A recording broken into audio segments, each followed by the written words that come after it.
नमस्कार शेतकरी मित्रांनो, खरीप पीक विमा 2024 संबंधित एक अतिशय महत्त्वपूर्ण माहिती समोर आली आहे. अखेर 25% अग्रिम पीक विमाचा मार्ग मोकळा. यवतमाळ येथील शेतकऱ्यांसाठी महत्त्वपूर्ण माहिती असणार आहे. शेतकऱ्यांसाठी महत्त्वपूर्ण योजना म्हणजे पीक विमा पंतप्रधान योजना. खरीप हंगाम 2024 मध्ये जिल्ह्यातील 5 लाख शेतकऱ्यांनी पीक विमा काढला आहे. अतिवृष्टी व सततच्या पावसामुळे जिल्ह्यात सोयाबीन, कापूस पिकाचे प्रचंड प्रमाणात नुकसान झाले आहे. जिल्ह्यात 10 तालुक्यात अतिवृष्टीची नोंद करण्यात आली आहे. कृषी मंत्री धनंजय मुंडे यांनी नुकसान झालेल्या जिल्ह्यात 25% अगो पीक विमा हा मंजूर करण्यात आला आहे.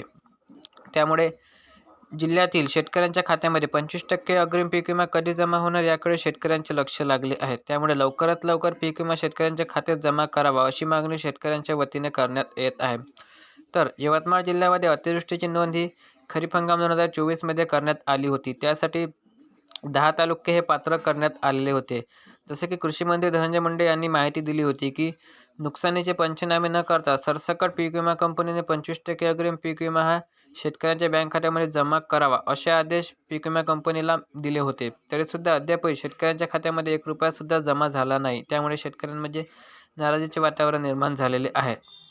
आणखीन काही यवतमाळ जिल्ह्यातील पीक विमा अपडेट्स आल्यास आपल्या चॅनलच्या माध्यमातून नक्कीच कळवण्यात येईल.